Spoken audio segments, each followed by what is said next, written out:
जय हिंद दोस्तों। आखिर एक गरीब, एक मज़लूम, एक मज़दूर की ज़िंदगी का आज ये कीमत, ये हालत बीजेपी ने करके रख दी है।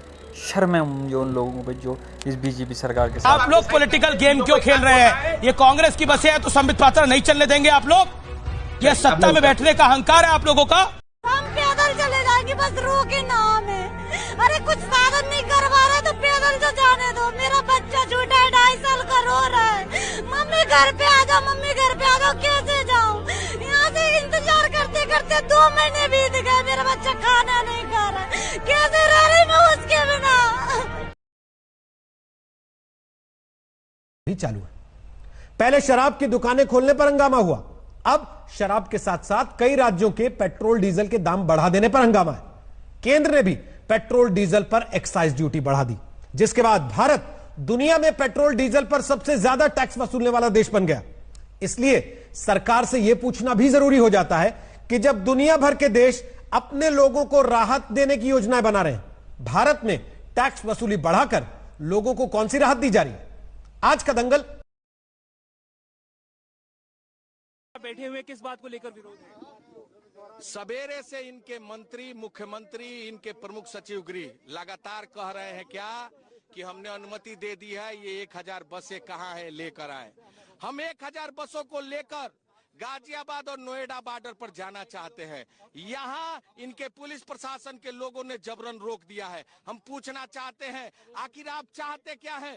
दोहरा चाल चरित्र आपका जनता के सामने है, देश के सामने है। आप गरीब विरोधी हैं, मजदूर विरोधी हैं। आखिर बसों को जाने क्यों नहीं देना चाहते? हमने वादा किया है कि आपको 1000 बस देंगे, आप उन बसों को लेना क्यों नहीं चाहते? अनुमति अब तक नहीं आई है। क्यों ये गरीबों के साथ अन्याय कर रहे हैं? क्यों ये मजदूरों के साथ अन्याय कर रहे हैं? क्यों ये मजदूरों का शोषण कर रहे हैं? हम किसी कीमत पर बर्दाश्त नहीं करेंगे। हम यहाँ बैठेंगे, जेल जाएंगे, लेकिन किसी कीमत पर यहाँ से हटेंगे नहीं। किसी कीमत।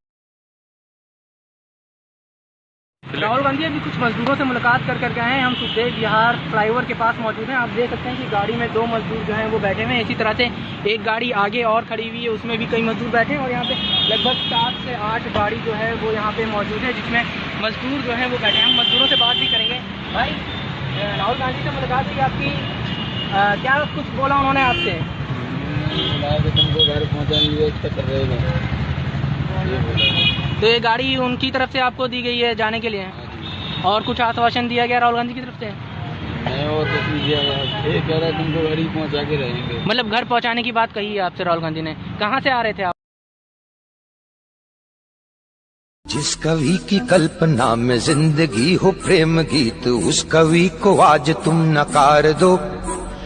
भीगती मसों में आज, फूलती रगों में आज, आग की लपट का तुम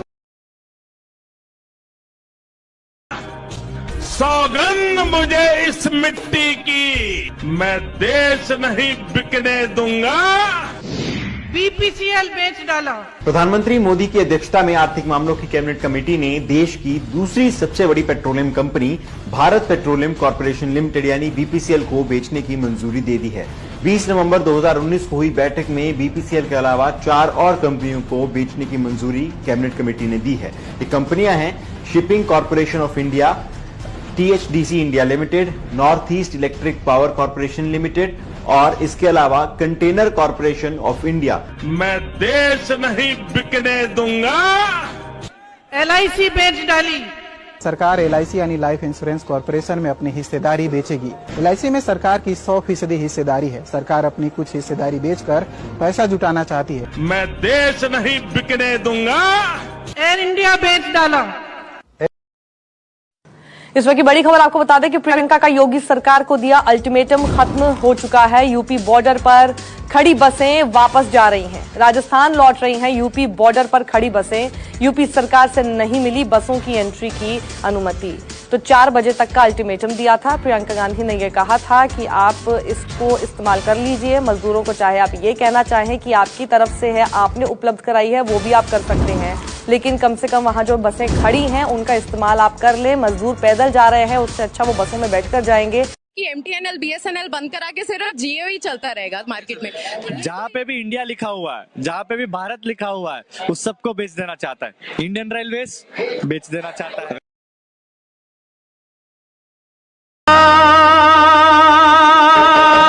कानून है ये, अंधा कानून है ये, अंधा कानून है।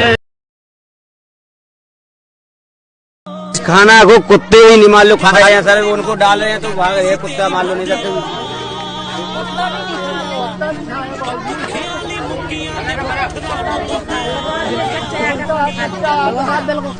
बताओ हम लोग बच्चे मान लो स्थिति लेके हम खिला रहे साहब, जबरदस्ती उन्हें अपना पेट पालो और मरो मत, भूखन जैसे बने अपना टाइम काटना है। कहाँ से आ रहे हो बता तो बेटा। मुंबई से कितने दिन हो गए चलते चलते? 6 दिन हो गए। 6 दिन।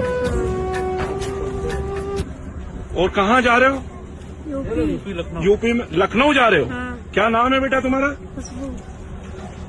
वो उनसे बोलो योगी आदित्यनाथ से बसों की व्यवस्था करे बॉर्डर पे, मध्य प्रदेश बॉर्डर पे जाएगा वीडियो, आगे आगे जाएगा ही। अरे भैया वो कुछ नहीं करेंगे। यह देखिए दोस्तों, कांग्रेस सरकार का बस बेचारा इतने सारा बस का जुगाड़ करके रखा था और आदित्य योगीनाथ जाने नहीं दिया। कैसा निर्लज्ज सरकार है, बीजेपी समझ में नहीं आ रहा है। ये आपको 2 व्हीलर देख रहा है क्या, 3 व्हीलर देख रहा है क्या, 4 व्हीलर देख रहा है? ये मिनी बस है, बड़ा बस है। अरे अंधो देखो, ये देखो छाला, गरीबों के पैर में छाला पड़ गया है, लेकिन उनको बस में नहीं जाने दिया आदित्य योगीनाथ। कैसा सरकार है शेख। आज उत्तर प्रदेश के बॉर्डर पे तीसरा दिन है कि 1000 बसेज उत्तर प्रदेश के गरीबों और श्रमिकों को, जिनके चलते चलते पैरों में छाले पड़ गए हैं, उनके घरों तक ले जाए। आदरणीय योगी जी और भाजपा सरकार को मैं एक बात बता देना चाहता हूं कि 1000 बसें यहाँ पे खड़ी हैं।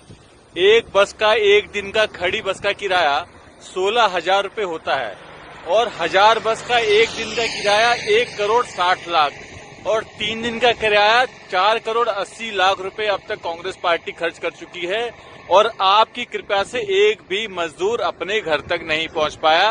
कृपया योगी जी, भाजपा की सरकार इन बसों को ले, कर्मचारियों को, श्रमिकों को उनके घर तक पहुंचाए। और मेरा निवेदन है कि उत्तर प्रदेश की भी जो हजारों रोडवेज की बसें हैं उनको भी लेके जाए ताकि सबका दुख दूर हो सके। धन्यवाद। जीएसटी कभी सफल नहीं हो सकता। जीएसटी ये कोऑपरेटिव फेडरलिज्म की एक मिसाल है। छोटे व्यापारी हैं, उनकी दुकानों को ताला लगाने का निर्णय किया है और विदेशियों को, एफडीआई को हिंदुस्तान में रिटेल के लिए परमिट देने का आज फैसला कर लिया। 125 करोड़ देशवासियों के लिए एफडीआई जिम्मेवारी है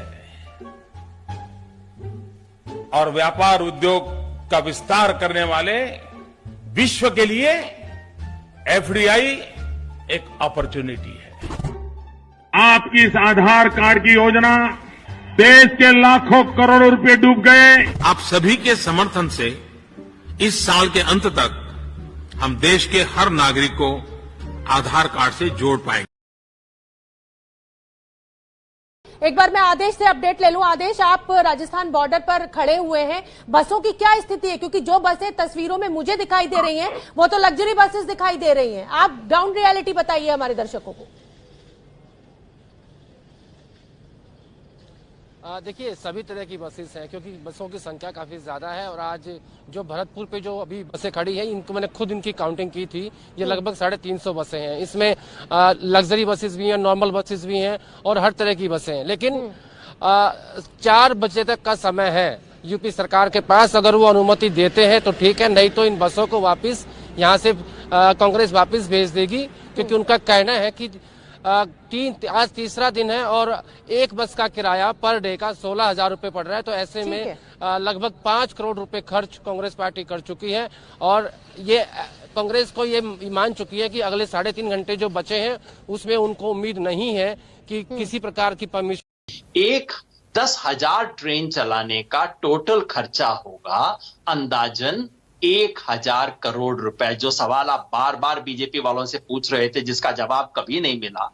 इस 20 लाख करोड़ के पैकेज में अगर निर्मला सीतारमण जी ने अपने पर्स से 1,000 करोड़ रुपए की चेंज गिर जाने दी होती नीचे, चवन्नी की तरह तो नीचे गिर जाती है सरकार के लिए, 1,000 करोड़ रुपए में रेलवे 10,000 ट्रेन चला सकती थी, सब व्यक्ति आ सकते थे। नंबर 1। नंबर 2, आप जब बस चलाते, आप ट्रेन चलाते हैं, उसके बाद आप राज्य सरकार को कहिए कि देखो पटना स्टेशन पे तो मैं उतार दूंगा, उसके बाद भागलपुर तक पहुंचाना, दानापुर तक पहुंचाना, गया तक पहुंचाना तुम्हारी जिम्मेवारी, बिल्कुल ये तुम्हें करना पड़ेगा। हाँ। नंबर 3, जो राज्य के अंदर ही माइग्रेंट लेबर हैं, खासतौर पे महाराष्ट्र वगैरह में बहुत ज्यादा है, उनको लाना ले जाना राज्य सरकार ना करे मेरे देश को, राम ना करे मेरे देश को, कभी भी ऐसा नेता मिले जो आप भी डूबे, देश भी डूबे, जनता। आपने तय किया है कि इन मजदूरों को हमें ऐसे घुमाते ही रहना सड़क पे, मर जाएंगे सड़क पे, साइकिलों पे धक्के खाएं, पैदल इनकी टांगें टूट जाएं, इनकी लाशें गिर जाएं, ये ट्रकों के नीचे कुचले जाएं, हम इनको घुमाते रहेंगे ऐसे ही। बिल्कुल, ये आपने तय किया?